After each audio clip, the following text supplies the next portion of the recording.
डेढ़ फुटिया। कहते हैं हर शहर में कुछ ऐसी कहानियां होती है जो सच भी होती है और झूठ भी, लेकिन डेढ़ फुटिया जो सिर्फ कहानी नहीं है। कुछ लोग उसे जिन्न का बच्चा कहते हैं, तो कुछ कहते हैं वो अधूरी आत्मा है, और कुछ लोग जो उसे देख चुके या तो जिंदा नहीं बची या फिर कभी पहले जैसा नहीं रहा। मध्य प्रदेश के एक छोटे से कस्बे नरसिंहपुर रोड के पास की कॉलोनी में अचानक अजीब घटनाएं शुरू हुई। लोग रात में गायब हो गए। सीसीटीवी में सिर्फ एक छोटा सा काला साया दिखता, और हर केस में एक चीज कॉमन थी। मरने वाले ने मरने से पहले पीछे एक बार मुड़कर जरूर देखा था। राघव, एक क्राइम जर्नलिस्ट, इस केस की तह तक जाने आया। उसे ऐसी कहानियों में दिलचस्पी थी, लेकिन वो अंधविश्वासी नहीं था। ऐसे ही एक रात जब किसी की मौत हुई, अगली सुबह वो थाने पहुंच गया और उसने पुलिस से पूछा, सर ये तीसरी मौत है, कोई क्लू? नहीं, किसी ने मारने वाले को नहीं देखा। वो कोई पैटर्न? हाँ, मरने से पहले दो लोगों ने कहा उन्हें किसी बच्चे की आवाज आई थी। ये सीसीटीवी फुटेज देखो। इंस्पेक्टर के कहने पर राघव ने एक सीसीटीवी फुटेज देखा। रात के करीब 2:17 पर एक आदमी सड़क पर चल रहा था।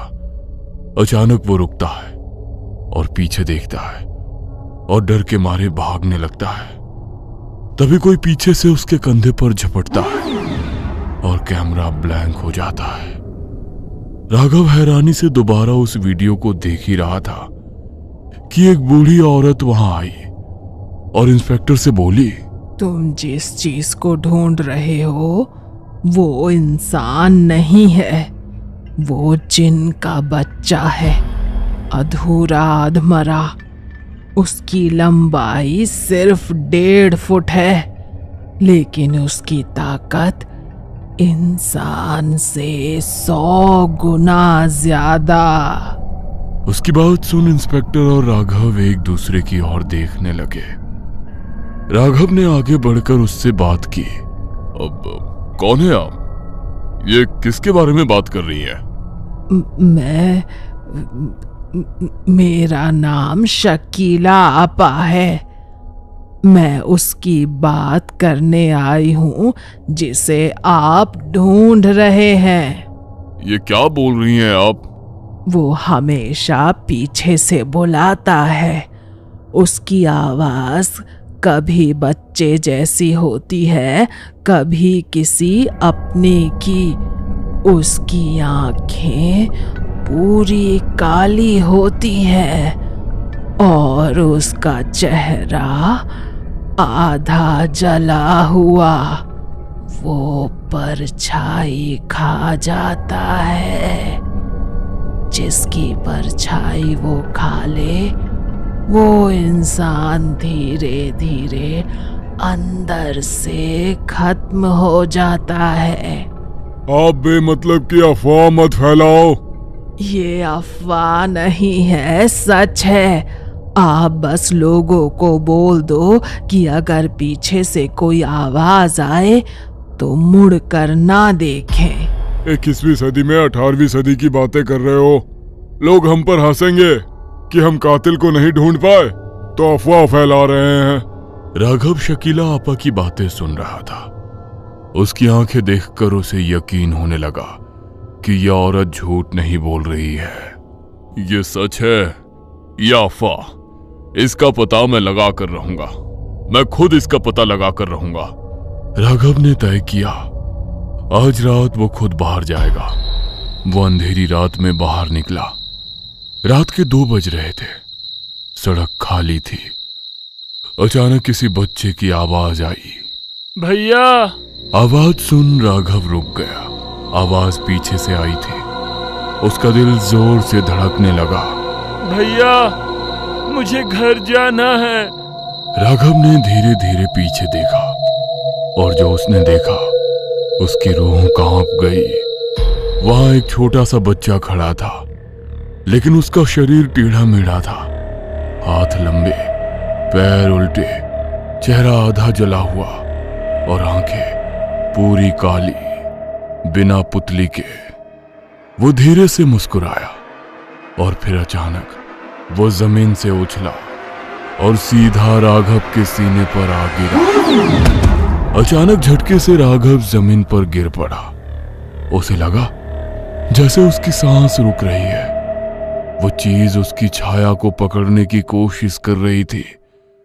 राघव खुद को बचाने की कोशिश कर रहा था, मगर वो कामयाब नहीं हुआ।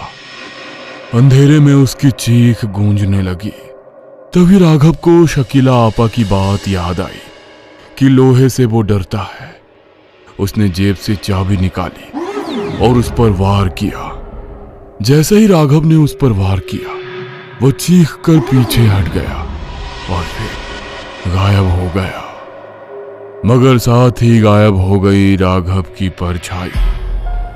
यह देख राघव को डर लगने लगा, क्योंकि शकीला आपा ने बताया था कि जिस इंसान की परछाई को वो खा ले, वो धीरे धीरे खत्म हो जाता है। राघव तुरंत शकीला आपा के पास पहुंचा और उन्हें सारी बात बताई। ये तो बहुत बुरा हुआ। अब तुम्हें कोई नहीं बचा सकता। मेरे साथ चाहे कुछ भी हो जाए, मगर अब मुझे उसे खत्म करना है। मुझे उसके बारे में सारी बात बताओ, और आपको उसके बारे में सब कैसे पता ये बताओ। बूढ़ी शकीला आपा ने जब राघव को सारी बात बताई तो उसको उनकी बातों पर यकीन ही नहीं हुआ। यहाँ एक रसूखदार व्यक्ति के कहने पर तांत्रिक ने इसे बुलाया है, ताकि लोग डरकर उस कॉलोनी को खाली कर दे और करोड़ों की जमीन बिल्डर को कोड़ियों के भाव में मिल जाए। और आज राघव को निशाना बनाना भी प्लान का ही हिस्सा था, ताकि न्यूज़पेपर के जरिए लोगों तक ये बात जल्दी से पहुंच जाए। आपको ये सब कैसे पता? मरने वाले में सबसे पहला इंसान मेरा पति था। उसकी परछाई गायब थी। तब मौलवी जी ने सारी बात पता की और वो पुलिस को कुछ बता पाती, ताकि वो लोगों की मदद कर पाए। उसके पहले ही उन्हें भी मार दिया गया। वो ये सब खुद के फायदे के लिए कर रहा है। तुम जो कोई भी हो, मुझे नहीं डरा सकते। मैं दोबारा तुम्हारा सामना करने के लिए आ रहा हूं। कहते हुए राघव ने फैसला किया वो उस जगह जाएगा जहां ये सब शुरू हुआ था। वो एक पुराना खंडहर था। रात के करीब 3 बजे। हवा भारी थी और अंधेरा बहुत गहरा था। वहां अचानक चारों तरफ से आवाजें आने लगी। भैया, राघव, मुझे बचाओ। राघव घबराकर इधर उधर देखने लगा और फिर वो सामने आया। इस बार और भी भयानक। उसका शरीर जगह जगह से फट रहा था। अचानक उसका पूरा शरीर फट गया और उसके अंदर से एक काला धुआं निकला। एक बड़ा डरावना जिन्न। उसे देख राघव ने शकीला आपा के बताए मंत्र पढ़ना शुरू किया और उसने जिन्न के आसपास लोहे की साकल का घेरा बनाया। जिन्न चीखने लगा और फिर धीरे धीरे गायब हो गया। राघव को लगा 1.5 फुटिया खत्म हो गया। अगले दिन सब कुछ सामान्य लग रहा था। राघव ने केस बंद कर दिया। लेकिन उसी रात जब वो सो रहा था, उसे पलंग के नीचे से आवाज आई, भैया। उसने धीरे धीरे नीचे देखा और उसके बेड के नीचे 2 काली आंखें उसे घूर रही थी। रात के उस खौफनाक मंजर के बाद राघव की नींद जैसे टूट गई थी। बहुत ही डरावना सपना था। कहते हुए वो पानी पीने के लिए पलंग पर से उठने की कोशिश करने लगा, मगर शरीर हिल नहीं रहा था। उसने महसूस किया कोई उसके सीने पर बैठा है, भारी, ठंडा और जिंदा। धीरे धीरे उसकी आंखें नीचे गईं और वहां वही काली आंखों वाला 1.5 फुटिया वो मुस्कुरा रहा था।